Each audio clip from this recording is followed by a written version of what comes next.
Hello, good morning students. ഇന്നലെ പറഞ്ഞിരിക്കുന്ന കാര്യങ്ങളെല്ലാം എല്ലാവരും കേട്ടിട്ടുണ്ടല്ലോ. ബുക്ക് നോക്കി വായിച്ചിട്ടുണ്ടാവുമല്ലോ. നോട്ട്ബുക്കിലെല്ലാം എഴുതിയൊക്കെ വെച്ചിട്ടില്ലേ? ലാസ്റ്റിൽ ഞാൻ ഒരു ചാപ്റ്റർ കഴിയുമ്പോൾ ഒരു ഗൂഗിൾ മീറ്റ് ഒക്കെ വിളിക്കുവേ. ആ ഗൂഗിൾ മീറ്റിൽ ഞാൻ ക്വസ്റ്റ്യൻസ് ചോദിക്കും.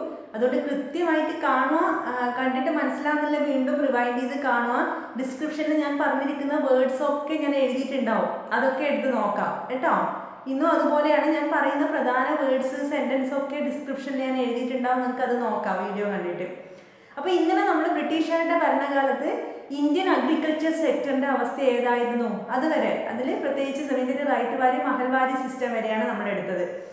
ഇന്ന് നമ്മൾ സംസാരിക്കാൻ പോകുന്നത് ഇൻഡസ്ട്രിയൽ സെക്ടർ. ബ്രിട്ടീഷുകാരുടെ ഭരണകാലത്ത് ഇന്ത്യൻ വ്യാവസായിക മേഖലയുടെ അവസ്ഥ എന്തായിരുന്നു? നമുക്കറിയാം, മെയിൻലി ഇന്ത്യ ഒരു അഗ്രീരിയൻ ഓറിയന്റഡ് ഇക്കോണമിയാണ്. അഗ്രികൾച്ചറുമായി ബന്ധപ്പെട്ട ചെറിയ ചെറിയ സ്മോൾ ഇൻഡസ്ട്രീസ് മാത്രമേ ഇന്ത്യയിൽ ഉണ്ടായിരുന്നുള്ളൂ. വലിയ ബിഗ് ഇൻഡസ്ട്രീസോ അല്ലെങ്കിൽ ക്യാപിറ്റൽ ഗുഡ്സ് ഇൻഡസ്ട്രീസ്, മൂലധന വ്യവസായങ്ങളൊന്നും ഇന്ത്യയിൽ ഉണ്ടായിരുന്നില്ല. എങ്കിലും നമുക്ക് നോക്കാം ഇന്ത്യയുടെ അവസ്ഥ എന്താണ് എന്ന്. പ്രധാനമായും നമുക്കറിയാം, ബ്രിട്ടീഷുകാർ ഇവിടെ വന്നപ്പോൾ അവരുടെ ഇൻഡസ്ട്രിയുടെ ഡെവലപ്മെന്റിന് ആവശ്യമായ അസംസ്കൃത വസ്തുക്കൾ, റോ മെറ്റീരിയൽസ് കൊണ്ടുപോയി finished product, machine made products ഇവിടെ എത്തിക്കുകയും ചെയ്തു. ഇന്ത്യൻ ഇക്കോണമിയുടെ ഇൻഡസ്ട്രിയൽ ഡെവലപ്മെന്റ്സിന് വേണ്ടി ബ്രിട്ടീഷുകാർ കാര്യമായി ഒന്നുമേ ചെയ്തിട്ടില്ല എന്ന് പറയാം. എങ്കിലും അതായത് 19ാം നൂറ്റാണ്ടിൻ്റെ ഒരു സെക്കൻഡ് ഹാഫ് ആകുമ്പോഴേക്കും ഇന്ത്യയിൽ കുറച്ച് വ്യവസായങ്ങൾ സ്റ്റാർട്ട് ചെയ്തു. ഏതൊക്കെയാ? Cotton textiles, jute, Rayons, fertiliser, വളവും റയോൺസും കോട്ടണും ജൂട്ട്, ഇത്തരത്തിലുള്ള ചെറിയ ചെറിയ വ്യവസായങ്ങൾ ഇന്ത്യയിൽ സ്റ്റാർട്ട് ചെയ്തിട്ടുണ്ടായിരുന്നു. ഈ ഞാൻ പറഞ്ഞ cotton, jute, textiles, cotton textiles industries ഒക്കെ പ്രധാനമായും തുടങ്ങിയിരിക്കുന്നത് ഇന്ത്യയിൽ മഹാരാഷ്ട്ര, ഗുജറാത്ത് ഈ സ്ഥലങ്ങളിലൊക്കെയാണ്. ജൂട്ട് വ്യവസായം പ്രധാനമായും ബംഗാളിലായിരുന്നു. ഈ ക്യാപിറ്റൽ ഗുഡ്സ് ഇൻഡസ്ട്രിയുടെ കേസിലേക്ക് വരുവാണെങ്കിൽ അത് വളരെ സ്ലോലിയാണ് ഇന്ത്യയിൽ സ്റ്റാർട്ട് ചെയ്തിട്ടുണ്ടായിരുന്നത്. 20ാം നൂറ്റാണ്ടിന്റെ ആദ്യ കാലഘട്ടം, first half of the 20th സെഞ്ച്വറിയിൽ ഇന്ത്യയിൽ കുറച്ചൊരു അയൺ ആൻഡ് സ്റ്റീൽ ഇൻഡസ്ട്രീസ് ഒക്കെ സ്റ്റാർട്ട് ചെയ്യാൻ തുടങ്ങി. മീൻസ് ഇരുമ്പുരുക്ക് വ്യവസായങ്ങൾ. ആ അയൺ ആൻഡ് സ്റ്റീൽ ഇൻഡസ്ട്രീസിൽ ഏറ്റവും പ്രശസ്തമായ ഒന്നാണ് 1907, അതായത് 1907 1907 ബീഹാറിലെ ജാംഷഡ്പൂർ എന്ന് പറയുന്ന സ്ഥലത്ത് ജാംഷഡ്ജി ടാറ്റ സ്റ്റാർട്ട് ചെയ്തൊരു ഇൻഡസ്ട്രി, ഇരുമ്പുരുക്ക് വ്യവസായം, അയൺ ആൻഡ് സ്റ്റീൽ ഇൻഡസ്ട്രി. ബീഹാറിലെ ജാംഷഡ്പൂരിൽ ജാംഷഡ്ജി ടാറ്റയാണ് ഇത് സ്ഥാപിച്ചത് 1907. ഇതിന്റെ പേര് Tata iron and steel company of India. അതിന്റെ short form TISCO, TISCO, Tata iron and steel company of India. അതാണ് ടിസ്കോ എന്നറിയപ്പെടുന്നത്. 1907, അത് 20ാം നൂറ്റാണ്ടിന്റെ ആദ്യ കാലഘട്ടങ്ങളിൽ തുടങ്ങിയൊരു വ്യവസായമാണ് ഇത്. ഇന്ത്യൻ ഇക്കോണമിയിലെ അല്ലെ ഇന്ത്യൻ സമ്പദ്ഘടനയിലെ വ്യവസായിക മേഖലയിലേക്കുള്ള ഒരു വലിയ നാഴികക്കല്ലാണെന്ന് പറയാം. ഇന്ത്യൻ ഇൻഡസ്ട്രിയൽ സെക്ടറിന്റെ ഒരു നാഴികക്കല്ല്, ഒരു മൈൽ സ്റ്റോൺ. അതായത് ഇത്തരത്തിലുള്ള വ്യവസായങ്ങളൊന്നും ഇന്ത്യയിൽ ഉണ്ടായിരുന്നില്ല. അതോടുകൂടി ഇന്ത്യയിൽ വ്യവസായങ്ങൾക്ക് ചെറിയ ചെറിയ മാറ്റങ്ങൾ, അതായത് പുരോഗതിയൊക്കെ വന്നു എന്ന് പറയാം. ഈ TISCO, Tata iron and steel company of India 1907 ബീഹാറിലെ ജംഷഡ്പൂർ, ഈ പേര് മറക്കാതെ ഓർക്കുക. എക്സാമിനേഷൻ പോയിന്റ് ഒബ്ജക്റ്റീവ് ടൈപ്പ് ചോദിക്കാൻ സാധ്യതയുള്ള ഒന്നാണ്, മുൻകാലങ്ങളിൽ ചോദിച്ചിട്ടുമുണ്ട്. എന്നാൽ കുറച്ച് കഴിഞ്ഞ് 2ാം ലോക മഹായുദ്ധത്തിന്റെ ആ സമയമൊക്കെ ആയപ്പോഴേക്കും ഇന്ത്യയിൽ, അതിനുശേഷം ഇന്ത്യയിൽ ഷുഗർ ഫാക്ടറി, പേപ്പർ ഫാക്ടറി, അതോടൊപ്പം cement factory, sugar, paper, cement ഇത്തരത്തിലുള്ള ഇൻഡസ്ട്രീസ് ഒക്കെ സ്റ്റാർട്ട് ചെയ്തു. എങ്കിലും ക്യാപിറ്റൽ ഗുഡ്സ് ഇൻഡസ്ട്രീസ്, മൂലധന വ്യവസായങ്ങൾ തുടങ്ങിയില്ല. ഒരു രാജ്യം വികസിക്കണമെങ്കിൽ, ഒരു രാജ്യത്തെ ഇൻഡസ്ട്രിയൽ സെക്ടർ വികസിക്കണമെങ്കിൽ ക്യാപിറ്റൽ ഗുഡ്സ് ഇൻഡസ്ട്രീസ് വേണം.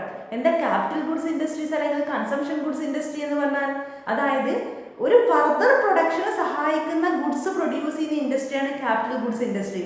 എക്സാമ്പിൾ, നമ്മുടെ ട്രാക്ടേഴ്സ്, ടില്ലേഴ്സ്, ബസ്, വലിയ മെഷീൻസ്, ഇതൊക്കെ ഉണ്ടാക്കുന്ന ഇൻഡസ്ട്രി ഇല്ലേ, അത് മൊത്തത്തിൽ ഉണ്ടാക്കുകയല്ല, അതിന്റെ പാർട്സ് ഉണ്ടാക്കിയും അത് ജോയിൻ ചെയ്ത്, ഇപ്പോൾ ഒരു ട്രാക്ടർ, ടില്ലർ എന്നൊക്കെ പറഞ്ഞാൽ അതിന്റെ കുറേ പാർട്സ് ജോയിൻ ചെയ്തിട്ടാണ് ആ ഒരു വണ്ടി ഉണ്ടാകുന്നത്. അപ്പോൾ ഈ പാർട്സ് ഒക്കെ ഉണ്ടാക്കുന്ന ഇൻഡസ്ട്രി ഉണ്ട്, that is capital goods industry എന്ന് പറയാം. അതിന്റെ ടൂൾസ് ഒക്കെ ഉണ്ടാക്കുന്നത്, അതിനെ ക്യാപിറ്റൽ ഗുഡ്സ് ഇൻഡസ്ട്രി എന്ന് പറയാൻ കാരണം ആ ഇൻഡസ്ട്രി ഉണ്ടാക്കിയ ഈ ഗുഡ്സ് ഉപയോഗിച്ച് ഇക്കോണമിയിൽ ഫർദർ പ്രൊഡക്ഷന് സഹായിക്കുന്നു.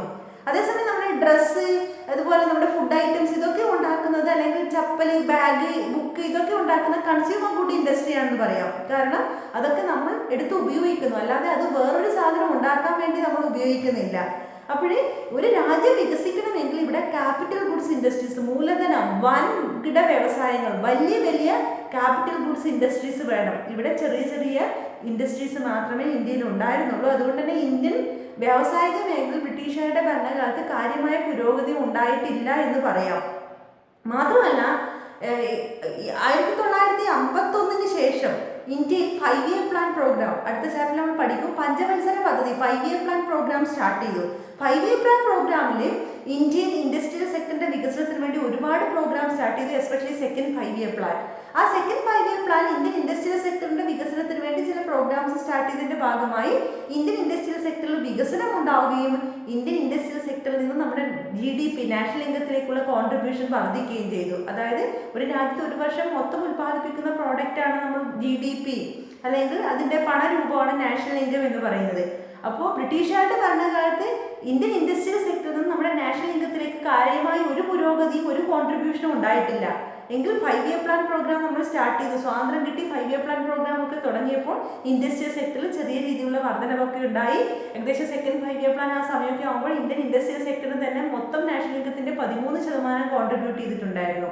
ചുരുക്കി പറയുകയാണെങ്കിൽ ഇന്ത്യൻ വ്യാവസായിക മേഖല ബ്രിട്ടീഷുകാരുടെ ഭരണകാലത്ത് കാര്യമായ പുരോഗതിയൊന്നും ഉണ്ടായിട്ടില്ല.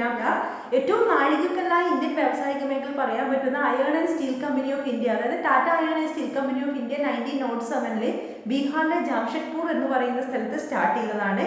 അതോടൊപ്പം തന്നെ ഇന്ത്യയിൽ ചെറിയ ചെറിയ കുറച്ച് വ്യവസായങ്ങൾ വന്നിട്ടുണ്ടായിരുന്നെങ്കിലും ക്യാപിറ്റൽ ഗുഡ്സ് ഇൻഡസ്ട്രീസ് ഒന്നും ഉണ്ടായിട്ടില്ല. കാര്യമായ പുരോഗതി ഇന്ത്യൻ ഇൻഡസ്ട്രിയൽ സെക്ടറിൽ ബ്രിട്ടീഷുകാരുടെ ഭരണകാലത്ത് ഇല്ല എന്ന് തന്നെ പറയാം.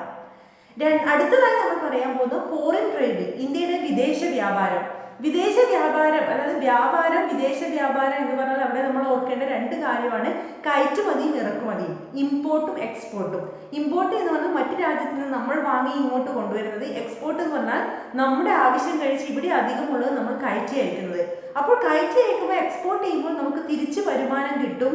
ഇമ്പോർട്ട് ചെയ്യുമ്പോൾ നമ്മൾ നമ്മുടെ വരുമാനം അവർക്ക് കൊടുക്കണം. നമ്മൾ സാധനം വാങ്ങുമല്ലേ ചെയ്യുന്നത് ഇമ്പോർട്ടിലൂടെ, അപ്പോഴങ്ങനെ കൊടുക്കണം. അപ്പോൾ എക്സ്പോർട്ട് ഇമ്പോർട്ട് സർപ്ലസ്, അതായത് എക്സ്പോർട്ടും ഇമ്പോർട്ടും തമ്മിലുള്ള വ്യത്യാസം, കയറ്റുമതിയും ഇറക്കുമതിയും തമ്മിലുള്ള വ്യത്യാസമാണ് നമ്മുടെ എക്സ്പോർട്ട് സർപ്ലസ് അല്ലെങ്കിൽ ഫോറിൻ ട്രേഡ് വരുമാനം, ഇൻകം അല്ലെങ്കിൽ ഇൻകം ഫ്രം ഫോറിൻ ട്രേഡ്. വിദേശ വ്യാപാരത്തിലൂടെ മെച്ചമാണോ അല്ല നഷ്ടമാണോ, സർപ്ലസ് ആണോ ഡെഫിസിറ്റ് ആണോ എന്ന് നമ്മൾ കാണുന്നത് ഇമ്പോർട്ടും എക്സ്പോർട്ടും തമ്മിലുള്ള ഡിഫറൻസ് കാൽക്കുലേറ്റ് ചെയ്തിട്ടാണ്. എപ്പോഴും ഒരു രാജ്യത്തിന് വേണ്ടത് എക്സ്പോർട്ട് കൂടണം, ഇമ്പോർട്ട് കുറയണം, അപ്പോഴല്ലേ നമുക്ക് വരുമാനം കിട്ടുള്ളൂ. അപ്പോൾ ഇന്ത്യയുടെ അവസ്ഥ എന്തായിരുന്നു എന്ന് നമുക്ക് നോക്കാം. നമുക്കറിയാം, ബ്രിട്ടീഷുകാർ ഇവിടെ വന്നു. അവരുടെ മെയിൻ എയിം നമ്മുടെ വസ്തുക്കളെല്ലാം അങ്ങോട്ട് കൊണ്ടുപോവുക, അവരുടെ മെഷീൻ മെയ്ഡ് പ്രോഡക്ട്സ് ഇങ്ങോട്ട് കൊണ്ടുവന്ന് നമ്മളെ കൊണ്ട് വാങ്ങിപ്പിക്കുക എന്നായിരുന്നു. ആ ലക്ഷ്യം അവർ സക്സസ്ഫുള്ളി കംപ്ലീറ്റ് ചെയ്തു. അതിന്റെ ഭാഗമായി സംഭവിച്ചത് എന്താണെന്ന് വെച്ചാൽ, നമ്മൾ ഇവിടെയുള്ള ഒത്തിരി വസ്തുക്കളെ അവർ അങ്ങോട്ട് കയറ്റി കൊണ്ടുപോയി. അപ്പോൾ അവരങ്ങോട്ട് കൊണ്ടുപോയെന്ന് പറഞ്ഞാൽ നമ്മൾ അവർക്ക് കൊടുക്കുകയാണ്. അപ്പോൾ എക്സ്പോർട്ട് കൂടിയിട്ടുണ്ട്. പക്ഷെ അവിടെ ഒരു വ്യത്യാസമുള്ളത്, നമ്മൾ എക്സ്പോർട്ട് ചെയ്യുന്നതെല്ലാം പ്രൈമറി ഗുഡ്സ് അല്ലെങ്കിൽ റോ മെറ്റീരിയൽസ്, അസംസ്കൃത വസ്തുക്കളാണ്. എന്നാൽ ഇവിടത്തേക്ക് അവർ തിരിച്ച് നമുക്ക് തരുന്നത്, അല്ലെങ്കിൽ നമ്മുടെ രാജ്യത്തേക്ക് നമ്മൾ ഇമ്പോർട്ട് ചെയ്യുന്നതെല്ലാം ഫിനിഷ്ഡ് ഫൈനൽ ഗുഡ്സ് ആണ്. അപ്പോൾ അസംസ്കൃത വസ്തുക്കൾ കയറ്റി അയക്കുമ്പോൾ നമുക്ക് ചെറിയ പൈസയെ കിട്ടുള്ളൂ. എന്നാൽ finished product, machine made product ഇങ്ങോട്ട് നമ്മൾ വാങ്ങുമ്പോൾ നമ്മൾ നല്ല എമൗണ്ട് കൊടുക്കുകയും വേണം. അതൊരു പ്രധാന കാര്യം നമ്മൾ ശ്രദ്ധിക്കേണ്ടതാണ്. മാത്രമല്ല, ഇന്ത്യൻ ഇക്കോണമിയെ സംബന്ധിച്ചിടത്തോളം അവരുടെ പോളിസീസ് എല്ലാം അവർക്ക് ഫേവറബിളായ രീതിയിലാണ് ഇന്ത്യയിൽ നടപ്പിലാക്കിയിരുന്നത്. വ്യാപാരവുമായി ബന്ധപ്പെട്ട് വരുമ്പോൾ അവർ ഇന്ത്യയിൽ ചില കണ്ടീഷൻസ് വെച്ചു. ഇന്ത്യയുടെ മൊത്തം വ്യാപാരത്തിന്റെ 50%, 50% ബ്രിട്ടനുമായിട്ട് മാത്രമേ പാടുള്ളൂ. മറ്റ് അയൽ രാജ്യങ്ങളുമായിട്ട് അധികം വ്യാപാരം നടത്താൻ പാടില്ല. അതായത് നമ്മുടെ ഇവിടെ അധികമുള്ള വസ്തുക്കൾ ഇതിൽ പകുതി, അല്ലെങ്കിൽ നമ്മൾ കയറ്റുമതി ചെയ്യാൻ ഉദ്ദേശിക്കുന്ന വസ്തുക്കൾ പകുതി ബ്രിട്ടന് മാത്രമേ കൊടുക്കാവൂ. ബാക്കി പകുതി മാത്രമേ അയൽ രാജ്യങ്ങളായ ചൈന, സിലോൺ, പേർഷ്യ, സിലോൺ ഇന്നത്തെ ശ്രീലങ്ക, അവർക്കൊക്കെ ബാക്കി 50% മാത്രമേ കൊടുക്കാവൂ. 50% മുഴുവൻ ബ്രിട്ടന് കൊടുത്തിരിക്കണം. അതും പ്രൈമറി ഗുഡ്സ് ആണ് നമ്മൾ കൊടുക്കുകയും ചെയ്യുന്നത്. മാത്രമല്ല, ആ ഒരു പോളിസി ബ്രിട്ടീഷുകാരെ ഒത്തിരി അവർക്ക് ഫേവറബിളായ പോളിസി ആയിരുന്നു.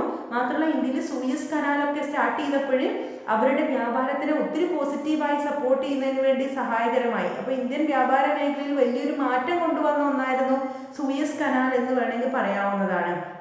അപ്പോൾ ഇന്ത്യൻ ഫോറിൻ ട്രേഡിന്റെ അവസ്ഥ എന്തായിരുന്നു, വിദേശ വ്യാപാരത്തിന്റെ അവസ്ഥ എന്തായിരുന്നു ബ്രിട്ടീഷുകാരുടെ ഭരണകാലത്ത് എന്ന് ചോദിച്ചാൽ, യഥാർത്ഥത്തിൽ റിയലി പറയുകയാണെങ്കിൽ ഇന്ത്യയുടെ വ്യാപാരം വർദ്ധിച്ചു.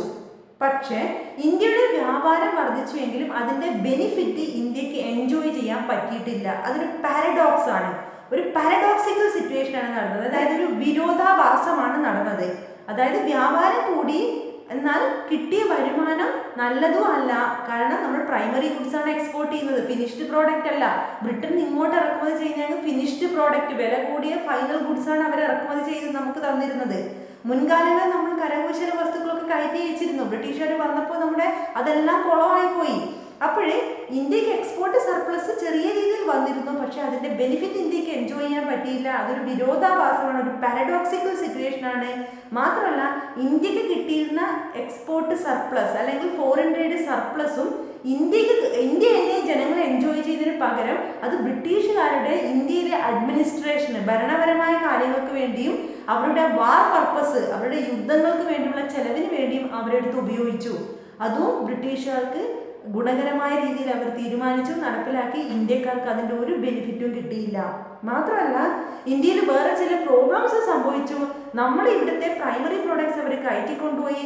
അപ്പോൾ ഇന്ത്യയിൽ വസ്ത്രങ്ങൾക്ക്, ക്ലോത്ത്സ്, ടെക്സ്റ്റൈൽസ്, ഇതിനൊക്കെ ക്ഷാമം നേരിട്ടു. മാത്രമല്ല, അവരുടെ പോളിസി കൊണ്ടുവന്ന കമേഴ്സ്യലൈസേഷൻ ഓഫ് ഇന്ത്യൻ അഗ്രികൾച്ചർ. അവർക്ക് വേണ്ടുന്ന വാണിജ്യ ഗുഡ്സ് ഉൽപ്പാദിപ്പിക്കാൻ വേണ്ടിയിട്ടാണ്, അല്ലെ വാണിജ്യ ഗുഡ്സ് ആണ്, ക്യാഷ് ക്രോപ്സ് അല്ലെങ്കിൽ വാണിജ്യ ഗുഡ്സ്, നമ്മൾ വിൽക്കാൻ പറ്റുന്ന സുഗന്ധദ്രവ്യങ്ങളും അതുപോലെ ജൂട്ട്, നീലം, ഇൻഡിഗോ, ഇതൊക്കെയാണ് അവർ ഉൽപ്പാദിപ്പിക്കാൻ വേണ്ടി നമ്മളെ പ്രേരിപ്പിച്ചിരുന്നത്. അതുകൊണ്ട് നമ്മുടെ ഭക്ഷ്യവസ്തുക്കളുടെ ഉൽപ്പാദനം കുറയുകയും കമേഴ്ഷ്യൽ ഗുഡ്സ്, ക്യാഷ് ക്രോപ്സിന്റെ ഉൽപ്പാദനം കൂടുകയും ചെയ്തു. അതുവഴി ഇന്ത്യയിൽ ഭക്ഷ്യക്ഷാമം നേരിട്ടു. നമുക്ക് ഭക്ഷ്യക്ഷാമം നേരിട്ടു, മണ്ണെണ്ണ, ടെക്സ്റ്റൈൽസ് ഇതുപോലുള്ള വസ്തുക്കൾക്കും നമുക്ക് ക്ഷാമം നേരിട്ടു. അപ്പോൾ ബ്രിട്ടീഷുകാർ വരുന്നതിന് മുന്നേ ഇന്ത്യയിലുണ്ടായിരുന്ന എല്ലാ സമൃദ്ധിയും പോയി. ഭക്ഷ്യക്ഷാമവും വസ്ത്രങ്ങൾക്കും അതോടൊപ്പം ഇവിടെ അതായത് വെളിച്ചം കാണാൻ വേണ്ടി അന്ന് വൈദ്യുത പദ്ധതികളൊക്കെ കുറവായിരുന്നു, വൈദ്യുതിയുടെ ലഭ്യതയൊക്കെ കുറവാണ്. മണ്ണെണ്ണയ്ക്ക് പോലും ഇവിടെ ബുദ്ധിമുട്ട് നമ്മൾ നേരിടേണ്ടി വന്നു. മാത്രമല്ല, അവർക്ക് കൊടുത്തിരുന്ന അസംസ്കൃത വസ്തുക്കളിൽ നിന്ന് കിട്ടിയ വരുമാനം അവർ തന്നെ എൻജോയ് ചെയ്തു, ഇന്ത്യക്ക് കിട്ടിയില്ല. അപ്പം ഇന്ത്യയുടെ എക്സ്പോർട്ടിങ് ജസ്റ്റ് പ്രൈമറി പ്രോഡക്ട്സിൽ ഒതുങ്ങി, ഇമ്പോർട്ടിങ് അവരുടെ ഫിനിഷ്ഡ് പ്രോഡക്റ്റിലും ആയിത്തീർന്നു. ഈ കിട്ടിയിരുന്ന വരുമാനം ഇന്ത്യക്ക് എൻജോയ് ചെയ്യാനും പറ്റിയില്ല. പകരം ഇവിടെ പല വസ്തുക്കൾക്കും നമ്മൾ ക്ഷാമം നേരിടുകയും ചെയ്തു. അപ്പോഴേ ഫോറിൻ ട്രേഡ് എന്തായിരുന്നു ബ്രിട്ടീഷുകാരുടെ ഭരണകാലത്ത് ഇന്ത്യയിൽ എന്ന് ചോദിച്ചാൽ, ഫോറിൻ ട്രേഡിൽ ചെറിയ വരുമാനം ഉണ്ടായി. ഫോറിൻ ട്രേഡിന്റെ ക്വാണ്ടിറ്റി, എക്സ്പോർട്ട് ക്വാണ്ടിറ്റി കൂടി. പക്ഷെ അതിൽ നിന്ന് കിട്ടുന്ന ബെനിഫിറ്റ് ഇന്ത്യക്ക് എൻജോയ് ചെയ്യാൻ പറ്റിയില്ല. പകരം ഇന്ത്യയിൽ ഒരുപാട് ബുദ്ധിമുട്ടുകൾ നമ്മൾ അനുഭവിക്കുകയും ചെയ്തു. ഇതൊരു പാരഡോക്സിക്കൽ സിറ്റുവേഷൻ ഇന്ത്യയിൽ നടന്നു എന്ന് വേണമെങ്കിൽ പറയാവുന്നതാണ്. അടുത്തതായി നമ്മൾ ഇന്ന് സംസാരിക്കാൻ പോകുന്നത് ബ്രിട്ടീഷുകാരുടെ ഭരണകാലത്ത് ഇന്ത്യയുടെ ഡെമോഗ്രാഫിക് കണ്ടീഷൻ എന്താണ്. ഡെമോഗ്രഫി എന്ന് പറഞ്ഞാൽ പോപ്പുലേഷനെ കുറിച്ച് പഠിക്കുന്ന ശാസ്ത്രത്തിനാണ് നമ്മൾ ഡെമോഗ്രഫി എന്ന് പറയുന്നത്, സ്റ്റഡി ഓഫ് പോപ്പുലേഷൻ. അപ്പോൾ ഇന്ത്യയിൽ ഒരു demographic theory of demographic transition was introduced by Frank Notestein എന്ന് പറയാം. ഫ്രാങ്ക് നോട്ട്സ്റ്റെയിൻ എന്ന് പറയുന്ന വ്യക്തിയാണ് ഇന്ത്യയിൽ ഡെമോഗ്രാഫിക് ട്രാൻസിഷൻ തിയറി ഡെവലപ്പ് ചെയ്തത്. എന്താ ഈ ഡെമോഗ്രാഫിക് ട്രാൻസിഷൻ തിയറി എന്ന് പറഞ്ഞാൽ പോപ്പുലേഷനും ഇക്കണോമിക് ഡെവലപ്മെന്റും തമ്മിലുള്ള റിലേഷനെ കുറിച്ച് പഠിക്കുന്ന ഒരു തിയറിയാണ്. അതായത് relation between population on economic development. The theory of demographic transition explain the effect of economic development on population growth. അതായത് ഒരു രാജ്യത്തിന്റെ വളർച്ചയും ജനസംഖ്യാ വളർച്ചയും തമ്മിലുള്ള ബന്ധത്തെ എക്സ്പ്ലെയിൻ ചെയ്യുന്ന തിയറിയാണ് ഡെമോഗ്രാഫിക് ട്രാൻസിഷൻ തിയറി. ഡെമോഗ്രഫി എന്ന് പറഞ്ഞാൽ പോപ്പുലേഷനെ കുറിച്ച് പഠിക്കുന്ന തിയറിയാണ്. ഫ്രാങ്ക് നോട്ട്സ്റ്റെയിൻ ആണ് ഇത് ഇൻട്രൊഡ്യൂസ് ചെയ്തത്. അപ്പോൾ ഈ ഒരു തിയറി, ഡെമോഗ്രാഫിക് ട്രാൻസിഷൻ തിയറി പ്രകാരം പറയുന്നത്, every country passes through 3 stages of demographic transition. എല്ലാ രാജ്യവും ജനസംഖ്യാ വളർച്ചയിലെ 3 ഘട്ടങ്ങളിലൂടെ കടന്നു പോകുന്നുണ്ട് എന്നാണ്. അതിന് ഫസ്റ്റ് സ്റ്റേജിൽ എന്താ സംഭവിക്കുന്നത് വെച്ചാൽ, ഏതൊരു രാജ്യത്തിലെയും അതായത് രാജ്യത്തിന്റെ വളർച്ചയുടെ ആദ്യ ഘട്ടത്തിൽ ജനനനിരക്ക് വളരെ കൂടുതലായിരിക്കും, മരണനിരക്കും അതോടൊപ്പം കൂടുതലായിരിക്കും. അതായത് ഏതൊരു രാജ്യവും ഫോം ചെയ്ത് വളരാൻ തുടങ്ങുന്ന ആദ്യ ഘട്ടത്തിൽ ആ രാജ്യത്ത് സാമ്പത്തിക വളർച്ച വളരെ കുറവായിരിക്കും, അണ്ടർ ഡെവലപ്ഡ് ഇക്കോണമി ആയിരിക്കും, അവികസിത രാജ്യമായിരിക്കും. ആ അവികസിത രാജ്യത്ത് ജനങ്ങളുടെ ജനനനിരക്ക് വളരെ കൂടുതലായിരിക്കും, അതോടൊപ്പം തന്നെ മരണനിരക്കും കൂടുതലായിരിക്കും. ബർത്ത് റേറ്റും ഡെത്ത് റേറ്റും കൂടി. ഇത് രണ്ടും കൂടിയാൽ എന്ത് സംഭവിക്കും? യഥാർത്ഥത്തിലുള്ള ജനങ്ങളുടെ അവസ്ഥ എന്താ? ജനങ്ങളുടെ എണ്ണം കൂടുവോ? ഇല്ല. കുറെ ജനങ്ങൾ ജനിക്കുന്നു, അതോടൊപ്പം കുറെ പേര് മരിക്കുകയും ചെയ്യുന്നു. യഥാർത്ഥത്തിൽ ജനങ്ങളുടെ എണ്ണം, അതായത് ജനസംഖ്യ growth rate, population growth rate വളരെ കുറവായിരിക്കും. ഇതാണ് ഫസ്റ്റ് സ്റ്റേജ്. അതായത് in the first stage of demographic ട്രാൻസിഷനിൽ എന്താ സംഭവിക്കുന്നതെന്ന് ചോദിച്ചാൽ, അത് എല്ലാ ഇക്കോണമി അണ്ടർ ഡെവലപ്ഡ് ഇക്കോണമി ആയിരിക്കും, അവികസിത രാജ്യമായിരിക്കും. That is, birth rate are high, death rate also high, actual population growth rate is low. ജനസംഖ്യ വളർച്ചാ നിരക്ക് ഇല്ല. എന്നാൽ സെക്കൻഡ് സ്റ്റേജിൽ വരുമ്പോൾ രാജ്യം പുതിയ പുതിയ പോളിസീസ് ഒക്കെ കൊണ്ടുവരും. അപ്പോൾ ഒത്തിരി economic development, health sector, education sector ഒക്കെ വികസിക്കും. അപ്പോഴെന്താ സംഭവിക്കുക? ഡെത്ത് റേറ്റ് കുറയും. ഒരുപാട് ഹോസ്പിറ്റൽ ഫെസിലിറ്റീസ് ഒക്കെ വരുമ്പോൾ മരണനിരക്ക് കുറയും. എന്നാലോ ജന്മനിരക്ക് കുറയോ? ഇല്ല. ബർത്ത് റേറ്റ് കൂടുതൽ, ഡെത്ത് റേറ്റ് കുറവ്, മരിക്കുന്ന ആളുടെ എണ്ണം കുറവ്. അപ്പോഴെന്ത് സംഭവിക്കും? പോപ്പുലേഷൻ ഗ്രോത്ത് റേറ്റ് ഹൈ ആയിരിക്കും. In the second stage of demographic transition, birth rate are high, death rate are low, actual population growth rate is high. അത് ആ അവസ്ഥ വരുമ്പോഴേക്കും ഇക്കോണമി ഒരു ഡെവലപ്പിംഗ് ഇക്കോണമി ആയിരിക്കും. ഇന്ത്യയെ പോലെ ഒരു ഡെവലപ്പിംഗ് ഇക്കോണമിയിൽ, വികസ്വര രാജ്യത്ത് സംഭവിക്കുന്നതാണ് high birth rate, low death rate, actual population growth rate is high. That is the symbol of developing economy, വികസ്വര രാജ്യം. എന്നാൽ third stage of demographic transition എന്താ സംഭവിക്കുന്നത് വെച്ചാൽ രാജ്യം ഒത്തിരി വികസന വഴികളിലൂടെ കടന്നു പോയിട്ടുണ്ടാവും. അപ്പോൾ പോപ്പുലേഷൻ ഗ്രോത്ത് റേറ്റ് വളരെ കുറഞ്ഞ രീതിയിലായിരിക്കും. അതായത് ബർത്ത് റേറ്റും ലോ ആയിരിക്കും, ഡെത്ത് റേറ്റും ലോ ആയിരിക്കും. അപ്പോൾ പോപ്പുലേഷൻ ഗ്രോത്ത് റേറ്റ് കുറഞ്ഞ രീതിയിൽ, കുറഞ്ഞ ജനസംഖ്യ വളർച്ചാ നിരക്ക് വളരെ കുറവായിരിക്കും. സെക്കൻഡ് സ്റ്റേജ് ഓഫ് ഡെമോഗ്രാഫിക് ട്രാൻസിഷനിൽ എന്താ സംഭവിക്കുന്നത് വെച്ചാൽ പോപ്പുലേഷൻ എക്സ്പ്ലോഷൻ ആണ് സംഭവിക്കുന്നത്. അതായത് ജനസംഖ്യ വിസ്ഫോടനം. കാരണം എന്താ? ബർത്ത് റേറ്റ് കൂടുതലാണ്, ഡെത്ത് റേറ്റ് കുറവാണ്. അപ്പോൾ ഒത്തിരി ജനങ്ങളുണ്ടാവും. ജനപ്പെരുപ്പം, പോപ്പുലേഷൻ എക്സ്പ്ലോഷൻ ഇന്ത്യയിൽ ഇപ്പോൾ സംഭവിച്ചുകൊണ്ടേയിരിക്കുന്നതാണ്. പോപ്പുലേഷൻ എക്സ്പ്ലോഷൻ, ജനസംഖ്യ വിസ്ഫോടനം. എന്നാൽ തേർഡ് സ്റ്റേജ് ഓഫ് ഡെമോഗ്രാഫിക് ട്രാൻസിഷനിലേക്ക് എത്തുമ്പോൾ ആരോഗ്യവും വിദ്യാഭ്യാസവും എല്ലാം പുരോഗമിച്ചിട്ടുണ്ടാവും. അപ്പോൾ ബർത്ത് റേറ്റും കുറയും, ഡെത്ത് റേറ്റും കുറയും, പോപ്പുലേഷൻ ഗ്രോത്ത് റേറ്റും കുറയും. ഇത് ഡെവലപ്ഡ് കൺട്രീസിന്റെ സിമ്പലാണ്.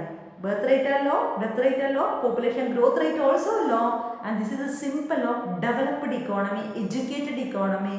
അത് ഇന്നത്തെ വികസിത രാജ്യങ്ങളൊക്കെ ഇതിൻ്റെ ഒരു സിമ്പലാണ്. ആൻഡ് ദെൻ നാലാമതൊരു സ്റ്റേജ് കൂടി വരുമെന്ന് ഇപ്പോൾ പ്രതീക്ഷിക്കുന്നുണ്ട്. ബർത്ത് റേറ്റും ഡെത്ത് റേറ്റും എല്ലാം സ്റ്റഡി ഒരേ റേറ്റിൽ പോകുന്ന ഒരു അവസ്ഥ വരുമെന്നാണ് പറയുന്നത്. ഇന്ത്യ ഇപ്പോൾ ജനസംഖ്യാ വളർച്ചയുടെ ഏത് സ്റ്റേജിലാണെന്ന് ചോദിച്ചാൽ സെക്കൻഡ് സ്റ്റേജ് ഓഫ് ഡെമോഗ്രാഫിക് ട്രാൻസിഷനിലാണ് ഇന്ത്യ ഉള്ളത്. ഇന്ത്യ ഡെവലപ്പിംഗ് ഇക്കോണമിയാണ്, ബർത്ത് റേറ്റ് ഹൈ ആണ്. എന്നാൽ നമ്മുടെ ഹെൽത്ത് സെക്ടറിന്റെ ഡെവലപ്മെന്റ് കാരണം ഡെത്ത് റേറ്റ് കുറഞ്ഞിട്ടുണ്ട്, actual population growth rate high ആണ്. അതാണ് ഇന്ത്യയുടെ അവസ്ഥ പറയുകയാണെങ്കിൽ. എന്നാൽ 1921 വരെ 1921 വരെ India first stage of demographic ട്രാൻസിഷനിലായിരുന്നു. Till 1921, India was in the first stage of demographic transition. 1921 വരെ ഇന്ത്യ ഡെമോഗ്രാഫിക് ട്രാൻസിഷന്റെ ഒന്നാമത്തെ സ്റ്റേജിലായിരുന്നു. ആഫ്റ്റർ 1921, 1921 ശേഷം India second stage of demographic ട്രാൻസിഷനിലേക്ക് വന്നു. അതായത് പോപ്പുലേഷന്റെ രണ്ടാം ഘട്ടത്തിലേക്ക് വന്നു. High birth rate and low death rate, actual population growth rate very high ആയി. അതാണ് ഇപ്പോഴും നടന്നുകൊണ്ടിരിക്കുന്ന ജനസംഖ്യാ വിസ്ഫോടനം. എന്നാലും ബ്രിട്ടീഷുകാരുടെ ഭരണകാലത്ത് ഇന്ത്യയിലെ ജനസംഖ്യയുടെ features, what are the demographic conditions and what are the demographic status of N India. Demographic condition, demographic status എന്ന് പറഞ്ഞാൽ ഇന്ത്യൻ ജനങ്ങളുടെ ക്വാളിറ്റേറ്റീവായ ഒരു ഇൻഡെക്സും ക്വാണ്ടിറ്റേറ്റീവായ ഇൻഡെക്സും ഒക്കെയാണ് നോക്കുന്നത്. അതായത് വിദ്യാഭ്യാസം, ആരോഗ്യം, മരണനിരക്കൊക്കെ എങ്ങനെയായിരുന്നു ബ്രിട്ടീഷുകാരുടെ ഭരണകാലത്ത് എന്നാണ്. ഇന്ത്യയിൽ ബ്രിട്ടീഷുകാരുടെ ഭരണകാലത്ത് ഇന്ത്യയിലെ ലിറ്ററസി റേറ്റ് ജസ്റ്റ് 16% ആയിരുന്നു, 16%. ഇന്നത് മോർ ദാൻ 71% ആണ്. അതിൽ തന്നെ ലേഡീസ്, അതായത് ഫീമെയിൽസ്, സ്ത്രീകളുടെ ലിറ്ററസി റേറ്റ് ജസ്റ്റ് 7% ആയിരുന്നു ബ്രിട്ടീഷുകാരുടെ ഭരണകാലത്ത്, 7%. ഇന്നത് മോർ ദാൻ 60% ആയി വർദ്ധിച്ചു. മാത്രമല്ല ബ്രിട്ടീഷുകാരുടെ ഭരണകാലത്ത് ഇന്ത്യയിൽ ഹൈ ഡെത്ത് റേറ്റ് ആയിരുന്നു. മോർട്ടാലിറ്റി റേറ്റ്, മരണനിരക്ക് വളരെ ഉയർന്നതായിരുന്നു. കാരണം ആരോഗ്യ സൗകര്യങ്ങളോ ഹെൽത്ത് സെക്ടറോ ഒക്കെ വെരി വെരി പുവർ ആയിരുന്നു. ഇന്ന് മോർട്ടാലിറ്റി റേറ്റ്, മരണനിരക്ക് നന്നേ കുറഞ്ഞു. ജനങ്ങൾ ആരോഗ്യ മേഖല ഒത്തിരി വികസനം വന്നു. ബ്രിട്ടീഷുകാരുടെ ഭരണകാലത്ത് ഇന്ത്യയിൽ ശിശു മരണനിരക്ക്, കുട്ടികളുടെ മരണനിരക്ക്, അതായത് ഇൻഫാന്റ് മോർട്ടാലിറ്റി റേറ്റ്, ശിശു മരണനിരക്ക്, കുട്ടികളുടെ മരണനിരക്ക് വളരെ കൂടുതലായിരുന്നു. അതായത് ഒരു 1000 കുട്ടികളെ എടുക്കുകയാണെങ്കിൽ അതിൽ 218 പേരും, അതായത് 218 ഔട്ട് ഓഫ് 1000, 1000ൽ 218 പേരും മരിച്ചു പോകുന്ന ഒരു അവസ്ഥയായിരുന്നു കുട്ടികളിൽ. ഇന്ന് അത് കുറഞ്ഞ് 1000ൽ ഒരു 43 ഒക്കെ ആയിട്ട് കുറഞ്ഞിട്ടുണ്ട്. നമ്മുടെ ആരോഗ്യ മേഖലയുടെ വികസനമാണ് അത് കാണിക്കുന്നത്. മാത്രമല്ല നമ്മുടെ ലൈഫ് എക്സ്പെക്റ്റൻസി, ആയുർദൈർഘ്യം അന്ന് വളരെ കുറവായിരുന്നു. അന്ന് ഏകദേശം ഒരു 30 to 34 ഇയേഴ്സ് ആകുമ്പോഴേക്കും ജനങ്ങൾ മരിക്കും. ശരാശരി ആയുർദൈർഘ്യം, ശരാശരി ലൈഫ് എക്സ്പെക്റ്റൻസി ജസ്റ്റ് 32 ഇയേഴ്സ് ആയിരുന്നു. ചില ബുക്കിൽ 34 എന്നും കാണുന്നുണ്ട്. എന്നാൽ ഇന്നത് 67 ആണ്. ശരാശരി ആയുർദൈർഘ്യം 67 വയസ്സാണ്.